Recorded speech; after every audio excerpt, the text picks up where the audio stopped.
Hello, everyone. Today is Wednesday, February 16th, 2022. Put tariff on imported rice. This article is taken from Daily Observer. Vice President Jewel Howard Taylor has stressed the need for the government of Liberia to increase the tariff on imported rice to stabilize domestic production.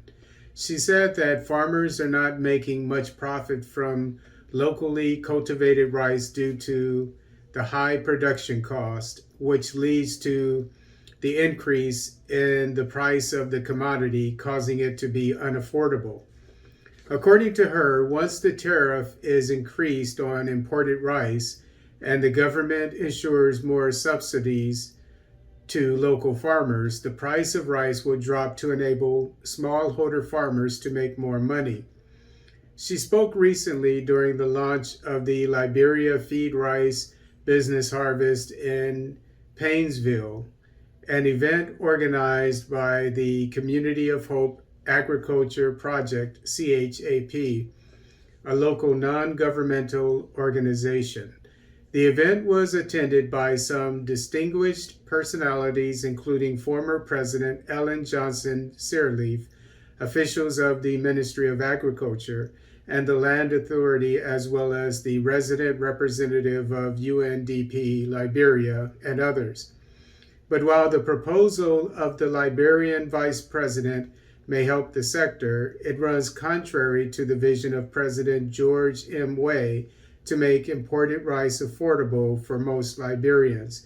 The government has continuously suspended tariffs on imported rice that centers on the need to curb the concurrent increase in the price of rice and to make it more affordable for ordinary citizens. It is important to find a way to put a tariff on imported rice and provide inputs so the production of rice can become a priority. The Liberian rice is more expensive than the imported rice, VP Howard Taylor mentioned. The statistics from the government show that the country still spends close to $200 million annually, US dollars that is, to import rice to ensure food security for its population of 4 million. Rice, Liberia's staple, has been described as a political commodity for the nation due to the 1979 rice riot, when the administration of late President William R. Tolbert attempted to increase the price of imported rice, also to support local production. Do you see how the people have brought suffering on us in Africa? Why should what we produce be more expensive than what we import? This shows that the government has a very critical role to play. How we make this change is something that needs to be worked on, she mentioned emphatically. This is the similar situation that we still experience for rice since 1979, which brought about the rice riot.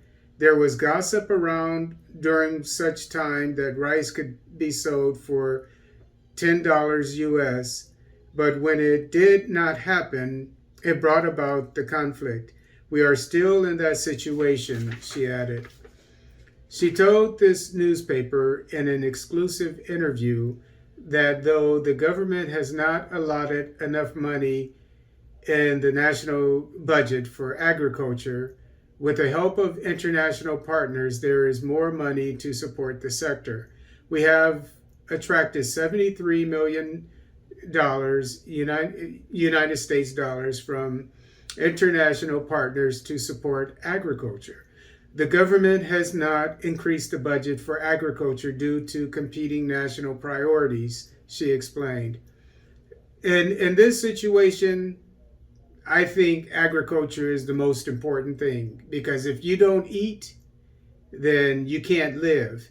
And since Liberia is rice is a staple in Liberia, and Liberians can produce their own rice, the government needs to support this endeavor 110%, whatever it takes.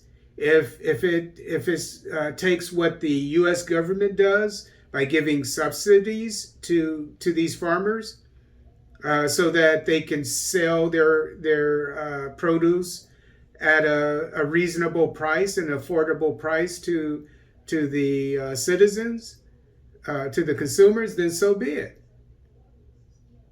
And if they have to go into other sectors of the economy, like, I hate to say it, but the medical sector, the education sector, the law enforcement sector, whatever the case, this to me is the most important thing. And with time, I am quite sure that the production standards, the farming practices of the Liberian rice farmers will be up to par, similar to those of wherever the country imports its rice from. Hopefully, it's not from outside of Africa, which is probably the case. Which is the case with some African countries. They import rice from Asia, and which is, I keep saying this is one of my main themes. Africans need two things, when it comes to the economy. Two main things. They need institutions and they need corporations, their own, in both cases. And in this situation, it's the rice agricultural sector, which is an institution. And it needs to be protected by the government at all costs.